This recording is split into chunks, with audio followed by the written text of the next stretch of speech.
Well, so in the last class we discussed the king's evil, which is an example of the good supernatural in Macbeth, as pointed out by Elsie Knights, as I told you.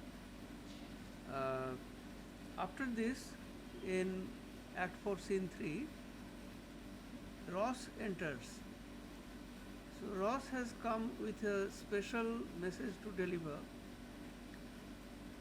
that is about the murder of Macduff's family. But he finds it very difficult to announce this message.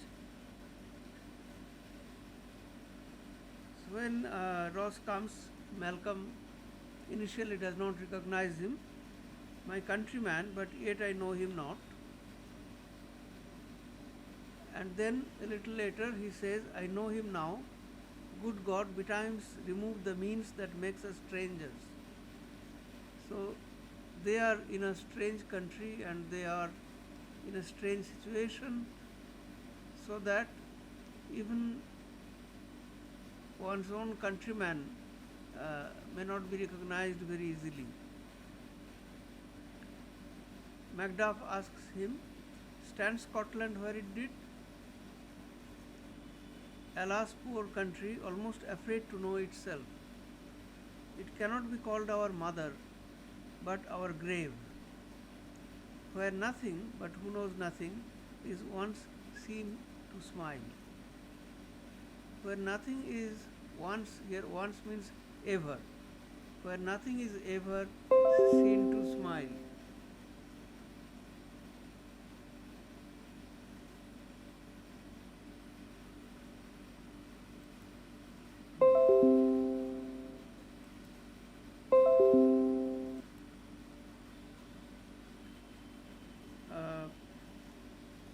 So the country, which is like the mother, it is afraid to know itself.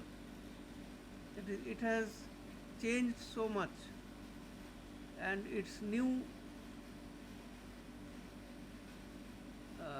qualities, its new appearance is so difficult to accept, that Ross says that it is afraid to know itself. Where sighs and groans and shrieks that rend the air are made, not marked. Made, that means made by people, by killing people, by murdering people. Sighs and groans, these are made or manufactured. Where violent sorrow seems a modern ecstasy.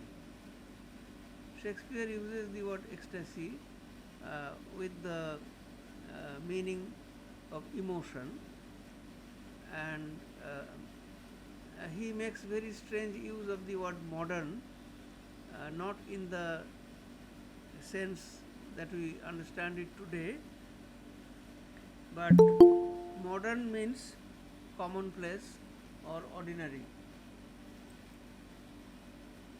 Commonplace or ordinary emotion.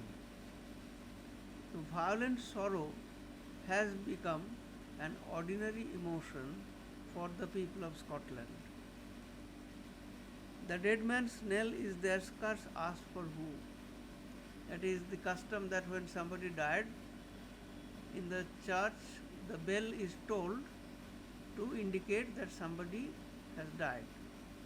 But now people die so frequently, so that when the church bell rings, nobody asks who has died. And good men's lives expire before the flowers in their caps, dying or ere they sicken. So wearing flower on the caps of men was a fashion.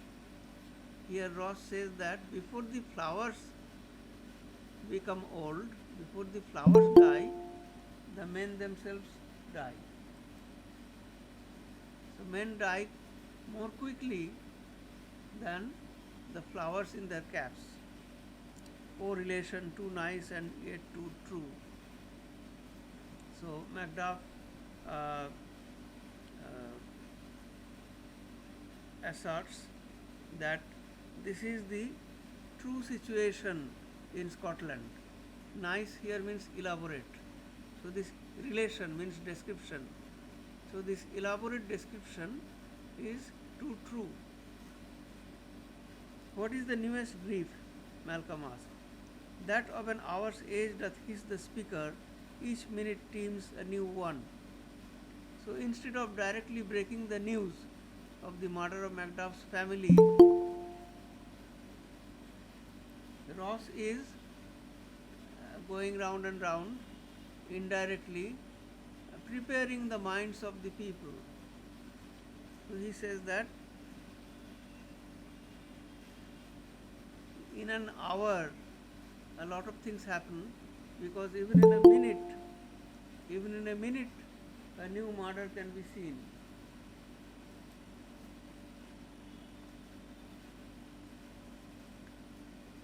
How does my wife? So finally Macduff asks him about his family, and Ross cannot bring himself to tell him the truth at the outset, and just complies with his question by saying, why, well. And all my children? Well too. The tyrant has not battered at their peace? No, they were well at peace when I did leave them. Now here Ross is also kind of equivocating, because it is true that when Ross left Scotland, Macduff's family was not yet murdered, but in between they have been murdered, and Ross has the knowledge. Therefore he should not say that they are well, he should have said that I have the more advanced knowledge, but he can't bring himself to say it. Be not a niggard of your speech, how goes it? So Macduff realizes that Ross is suppressing something. So he tells him that do not be a miser with speech, but tell us fully whatever you know. When I came hither to transport the tidings which I have heavily borne, there ran a rumour of many worthy fellows that were out. Ran a rumour, that is, people were talking about many worthy men who have been killed, which was to my belief witnessed the rather, for that I saw the tyrant's power afoot. So I believed this rumour because I have seen with my own eyes how the tyrant, that is Macbeth, he has been going on a killing spree, and many men have been killed. Now is the time of help. He tells Malcolm that it is now the time that you should intervene. Your eye in Scotland would create soldiers. That is, if you appear in Scotland, then immediately men will join your army. They are all loyal to you. So your appearance in Scotland is very important.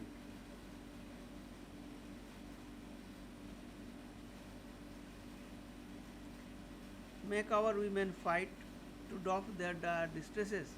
Even women would join the army and would like to fight so that their miseries are gone.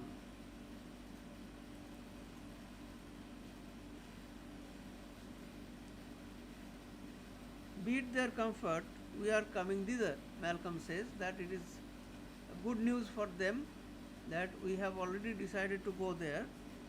Gracious England hath lent us good Siward and 10,000 men, an older and a better soldier, none that Christendom gives out. Siward is an old man, but he is a valiant soldier. So Malcolm says that England has given us Siward, who is joining our army with 10,000 soldiers.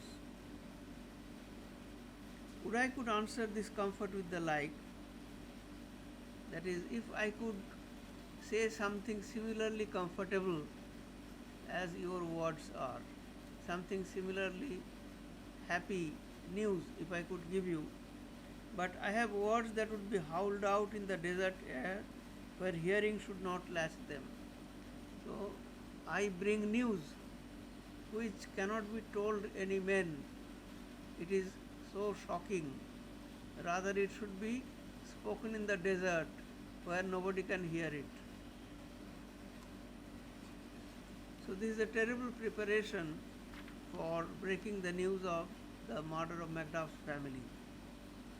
And Macduff asks, what concern they? The general cause, or is it a fee grief due to some single breast?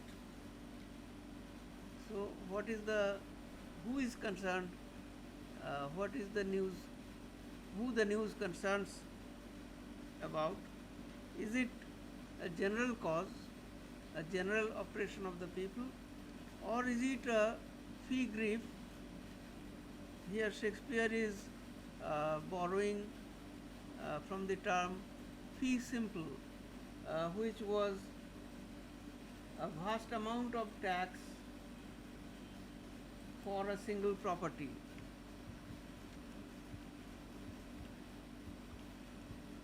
Fee simple meant a vast amount of tax for a single property.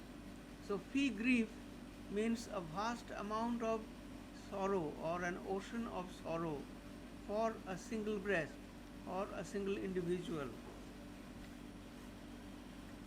No mind that is honest but in it shares some woe, though the main part pertains to you alone. That is, everybody shares the sorrow of this news, but it mainly pertains to you. It is about you. If it be mine,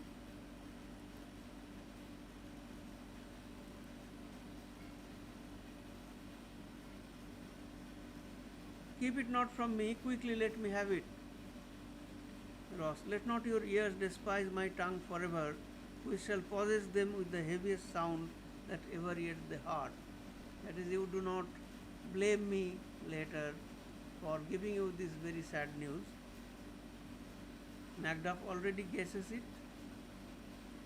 Ross, your castle is surprised, your wife and babes savagely slaughtered, to relate the manner whereon the quarry of these murdered deer to add the death of you. Your castle was attacked and your family has been murdered, all your children have been murdered. To describe it in detail would be killing you. It is so horrible.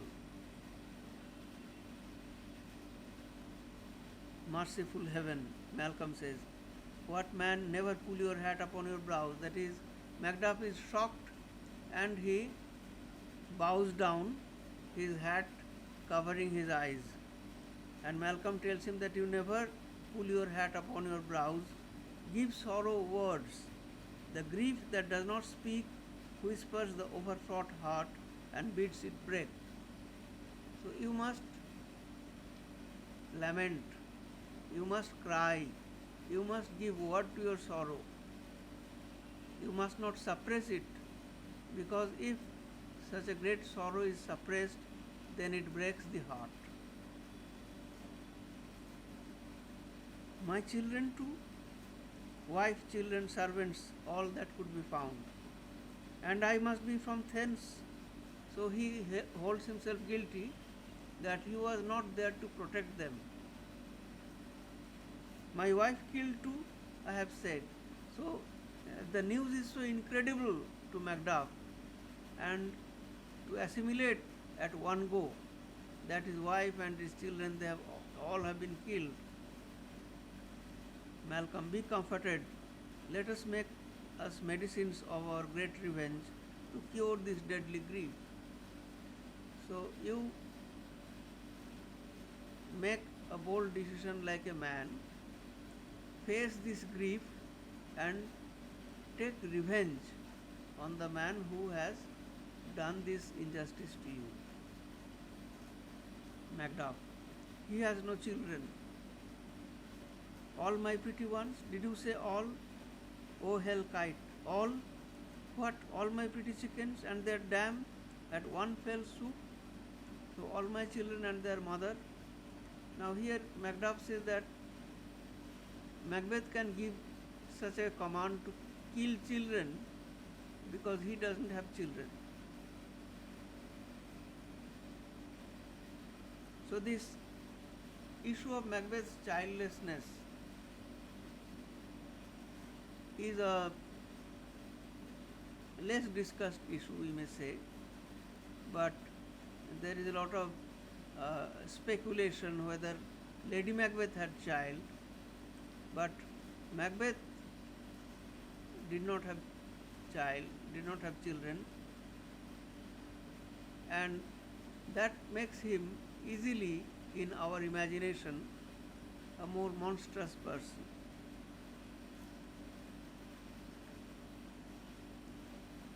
Malcom says, dispute it like a man. I shall do so, but I must also feel it as a man. So once again, the qualities about man. What are the qualities of a man? That is, a man should not express grief. A man should not cry. Are these the qualities of a woman? So this gender stereotyping, that strictly doesn't work. As we know that in the Renaissance, actually, gentlemen often would weep, and they would keep handkerchiefs and they would wipe their faces. So it is not unnatural that a man should weep, and a man should be able to feel the loss, the great loss, when his family and children are killed. So Macduff says that, disputing it like a man, that is, to take a resolution, to resolve to punish the wrongdoer, that to take revenge, that is of course an option. But before that, I must also be able to give expression to my sorrows, because that is also human. Be this the whetstone of your sword, let grief convert to anger, blunt not the heart, enrage it. So Malcom tells that you transform your grief into anger. And thus Macduff takes the resolution of revenge, even though this play is not a revenge play, and Macduff's revenge is like an underplayed theme in the play. It is almost like it is like a given, the way Shakespeare plans the plot, that it is not Malcolm, not Donalbain, not the sons of Duncan, but it is Macduff who would kill Macbeth, who would take revenge for the great crime that Macbeth has committed with his family, with Macduff's family. So it is important in drama to have a particular protagonist face another protagonist in the final conflict. And since Malcolm and Donalbain, they are younger, perhaps Shakespeare thought it fit to make this leader of the opposition, so to say, or this hostile enemy of Macbeth, Macduff, a grown man and a great soldier, rather than Malcolm and Donalbain, who are much younger. Oh, I could play the woman with mine eyes and braggart with my tongue. Here we see gender stereotyping. That is, like a woman, I could have shed more tears and I could have lamented with my tongue. But gentle heavens cut short all intermission. That is, let me very quickly, without intermission, without delay, change or be transformed from one who laments to one who resolves to take revenge. Front to front, bring thou this fiend of Scotland, and myself within my sword's length set him. So you bring Macbeth before me. Now we see a new expression. Macbeth is described as fiend of Scotland, that is an evil monster, and set me within my sword's length. If he escape, heaven forgive him too. He will not escape, I will kill him. If he escapes, then I will understand that heaven has forgiven him. That is, other than any supernatural power, he cannot escape the wrath of my anger. And Malcolm appreciates this. This tune goes manly. Come, go ye to the king, our power is ready. So power means army. So Malcolm says our army is ready. Our lack is nothing but our leave.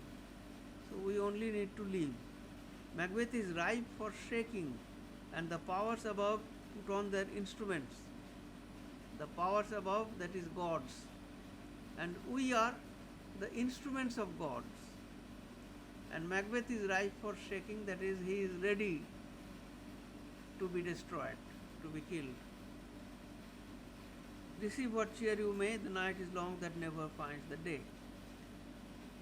Alright, so Act 4 ends with this, we may say, preparation for war. Malcolm, Macduff, Siward, they have all come together and they are ready to launch this war against Macbeth's forces. Any questions so far?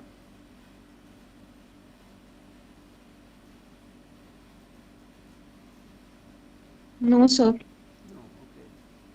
So I can see that your interest in Macbeth has waned. Only 10 students have joined the class.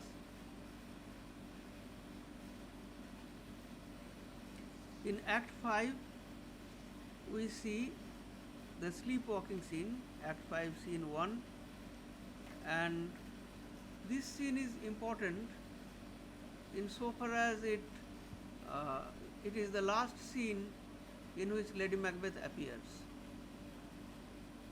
And here she appears to be in complete contrast to what she was before. So in this scene, she appears as a broken person, heartbroken, shaking all over, mentally deranged, speaking to herself. She cannot sleep. She is a somnambulist. She walks at night. But a somnambulist who walks during sleep cannot see anything even if her eyes are open. She cannot register anything, but she can do things miraculously without seeing anything. So here we have, we may say, a demonstration of a mental case. Lady Macbeth is a mental case here. Doctor of physic means medicine, doctor of medicine, and a waiting gentlewoman. So they watch Lady Macbeth and they watch silently how Lady Macbeth walks in her sleep and speaks to herself. I have 2 nights watched with you, but can perceive no truth in your report. When was it she last walked? Since His Majesty went into the field, I have seen her rise from her bed, throw her nightgown upon her, unlock her closet, take forth paper, fold it, write upon it, read it, afterwards seal it, and again return to bed, yet all this while in a most fast sleep. So, obviously, Shakespeare got it from somewhere, from some reports, about somnambulism, that how men do strange things without any accident, do things perfectly while asleep, and then they go back to bed. Like somnambulists are known to walk on the cornice. So anybody can fall from the cornice, but a somnambulist won't. He or she would walk perfectly along the cornice and safely come back. How that happens, I don't know the explanation, but Shakespeare gives us a representation of that, and this is, of course, a great disturbance in one's mind, which is represented through acts of compulsion, like in manic depression, people do things repeatedly. Similarly, here Lady Macbeth also does things repeatedly, like she keeps washing her hands. So this is manic compulsion in terms of modern medical science also. So the doctor says that a great perturbation in nature to receive at once the benefit of sleep and do the effects of watching. So while one is asleep, yet doing things as if one is awake, it is a great perturbation or a great disturbance in nature. In this slumbery agitation, besides her walking and other actual performances, what at any time have you heard her say? So the doctor asks her, what does she say? And the gentlewoman says, I cannot tell you. I will not report after her. Why? Because she says things which reveal some crime. And since the gentlewoman does not have any other witness, so if she tells those things, then she might be blamed for inventing things. You may to me, and 'tis most meet you should, neither to you nor anyone, having no witness to confirm my speech. So nobody will confirm that what I am saying is correct. That is why I will not say it, because it is dangerous. Then the doctor, of course, himself hears what Lady Macbeth has to say. Here she comes, this is her very guise, and upon my life fast asleep. Observe her stand close. How came she by that light? She is perpetually with a light. Why it stood by her? She has light by her continually. It is her command. She has given the order that there must be some candle light all the time, which means that she is afraid of darkness. You see her eyes are open, but their senses are shut. What is it she does now? Look how she rubs her hands. It is an accustomed action with her to seem thus washing her hands. I have known her continue in this a quarter of an hour. It is for a long time washing her hands repeatedly. And she is, of course, not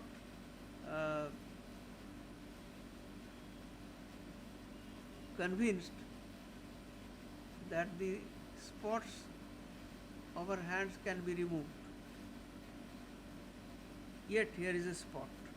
Hark, she speaks. I will set down what comes from her to satisfy my remembrance the more strongly.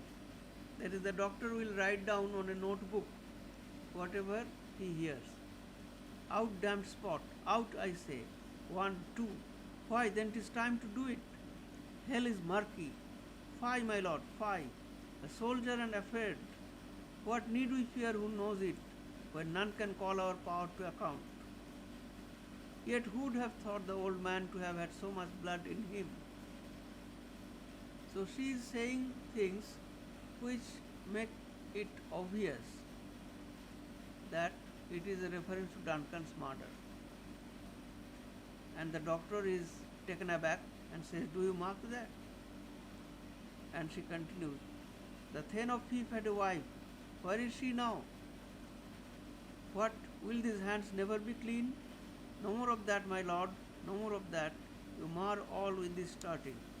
So she is repeating all the things which happened earlier when she tried to stop Macbeth from, divulging anything to the courtiers. So the great burden upon her conscience that she must not anyway reveal the secrets. Ironically, in her sickness, she reveals these things. And the reference to the Thane of Fife had a wife, that is, it makes clear, it is evident that Macduff's wife was also murdered by Macbeth's plot. Go to, you have known what you should not, the doctor tells the gentlewoman. She has spoke what she should not, I am sure of that. Heaven knows what she has known. Here is the smell of the blood still. All the perfumes of Arabia will not sweeten this little hand. And then her cries of anguish. So, Lady Macbeth is deeply obsessed with the spot of blood in her hands and the smell of blood, and she tries to remove them, but she can't in her mind. What a sigh is there, the heart is sorely charged. I would not have such a heart in my bosom for the dignity of the whole body. Meaning that she has an evil heart. She has done a lot of evil things and she has all these evil secrets. And the doctor says, "This disease is beyond my practice, yet I have known those which have walked in their sleep, who have died holily in their beds." So, in itself, somnambulism is not evil. The doctor says that I have known many people who had this disease and yet who have been cured and died peacefully.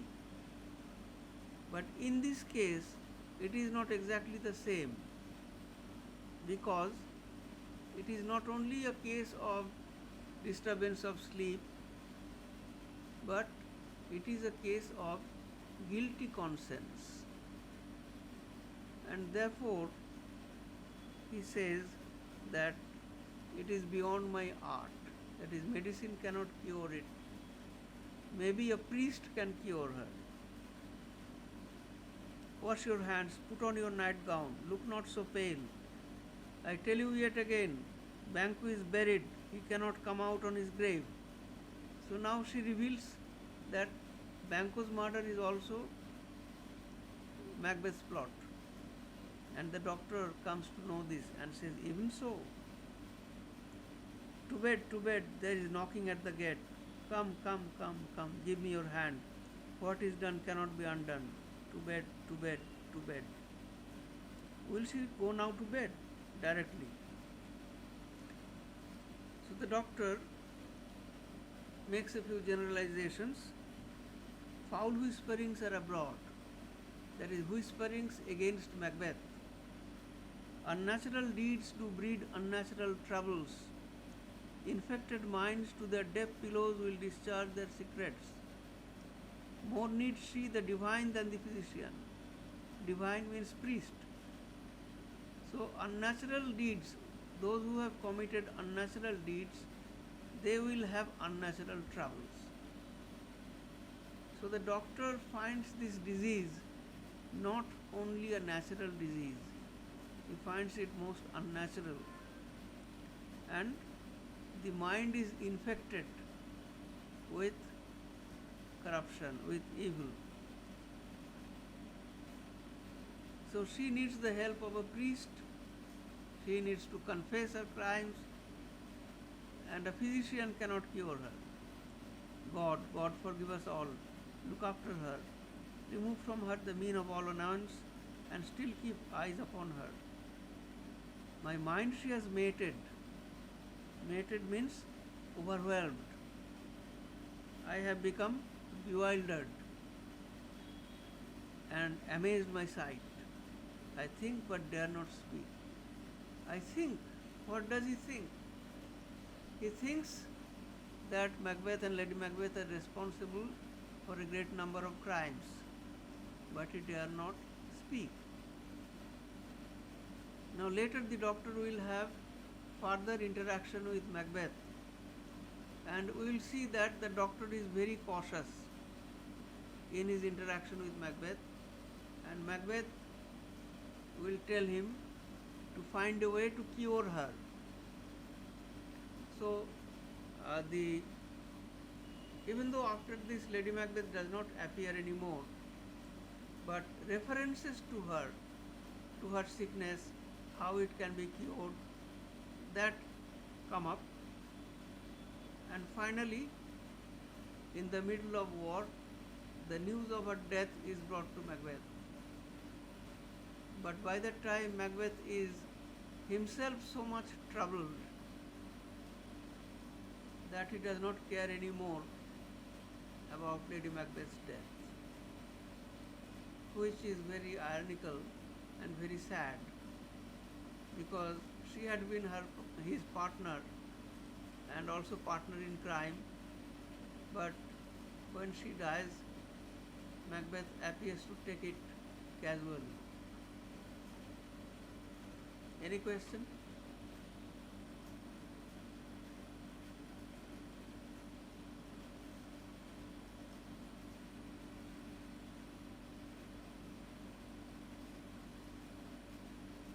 Do you have any question? No, No, sir, sir.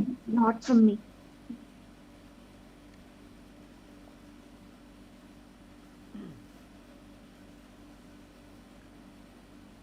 Now,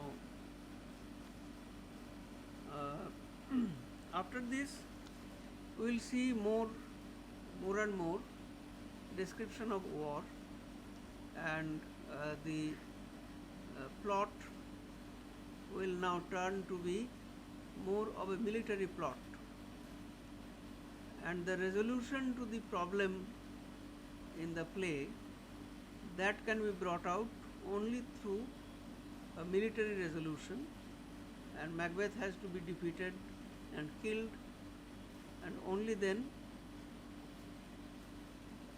all the problems which were caused by Macbeth's ambition and his crimes, all those can be stopped and removed. So we need not follow in detail all the descriptions of the preparation of the military powers. It is not that they are unimportant, but there we will not find much to interpret. They are basically action. So much of Act 5 would be action oriented. But even in the middle of this, there are certain passages by Macbeth which would still make him endearing to the audience. Now this is one quality of this play, that even though Macbeth becomes a hardened criminal, a tyrant, an oppressor, a killer, yet he retains his poetic imagination, which we find in his speeches. And because of these poetic speeches, the reader and the audience are more attracted towards him rather than towards any other character.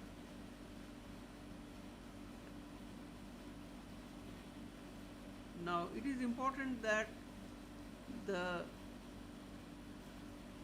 spectators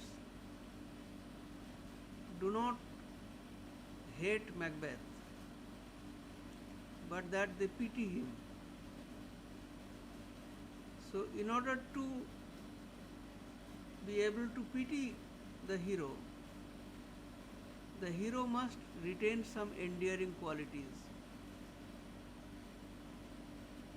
So, according to Aristotelian definition of a tragic hero and a tragedy, a tragic hero is not an evil man, but a man who has made some small mistake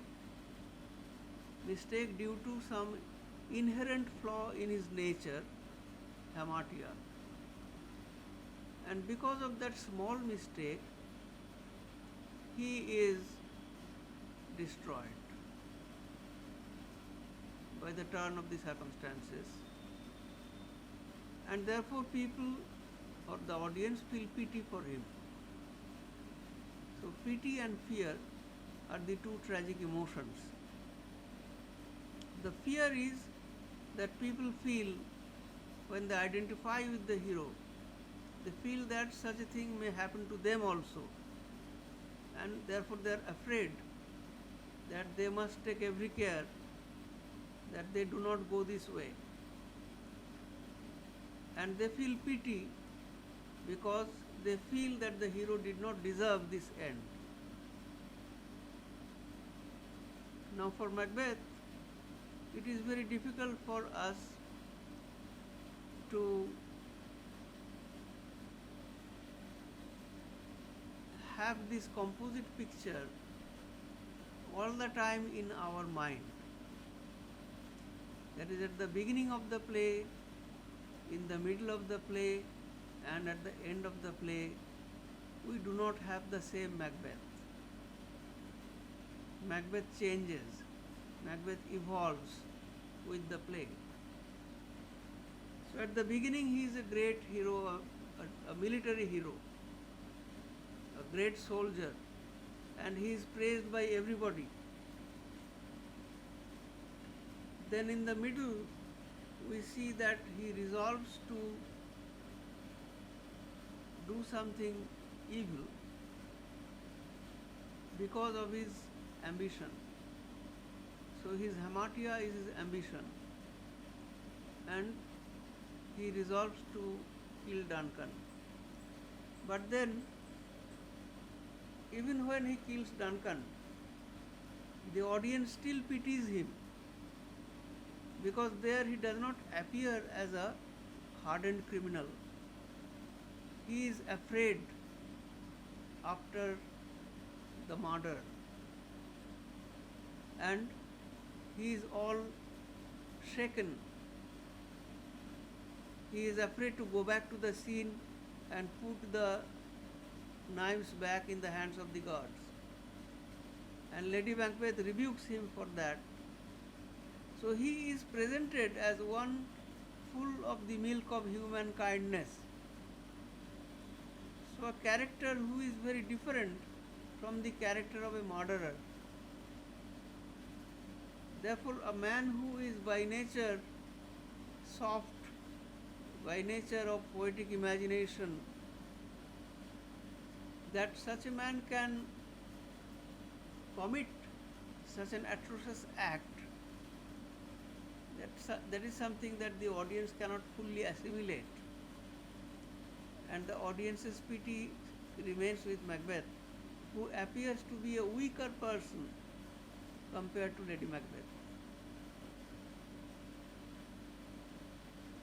But then, towards the end, when he is a hardened criminal, even at that time, Macbeth retains the audience's sympathy out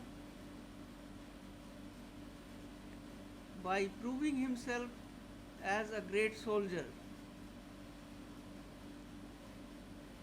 He has proved to be a superstitious person, and he believed every word of the witches and those prophecies.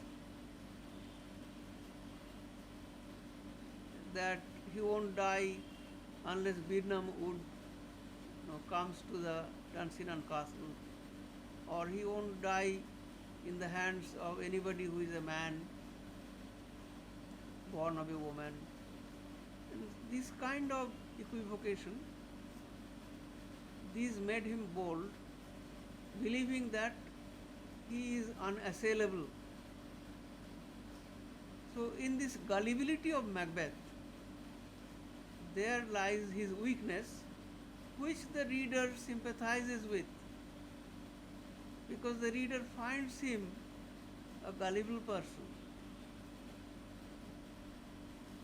But when all these prophecies or equivocations, they are proved to be false, and when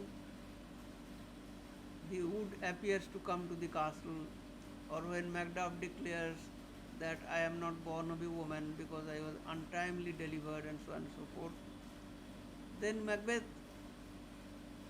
loses all hope. But even then, he retains the sympathy of the audience. How? By acting like a brave soldier. He says that even though my back is against the wall, even though I understand that all along I have been cheated, deceived by the prophecies, yet I will put up my last fight. I will not surrender because I am a soldier. So this is something that we have to understand, and that is why the character of Macbeth is not so easy. That is, in literature we hardly find another comparable hero who has such a poetic imagination, yet who becomes a murderer and a criminal. So it is a strange combination that Shakespeare has made in Macbeth, and by the magic of his writing he has been successful in retaining audience's sympathy towards Macbeth till the end, and the audience pities the downfall of Macbeth. I will end here today. Do you have any questions?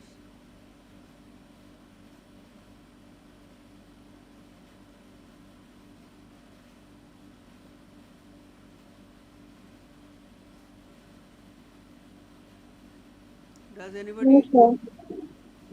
You have no questions? Okay. So thank you. Thank you, sir.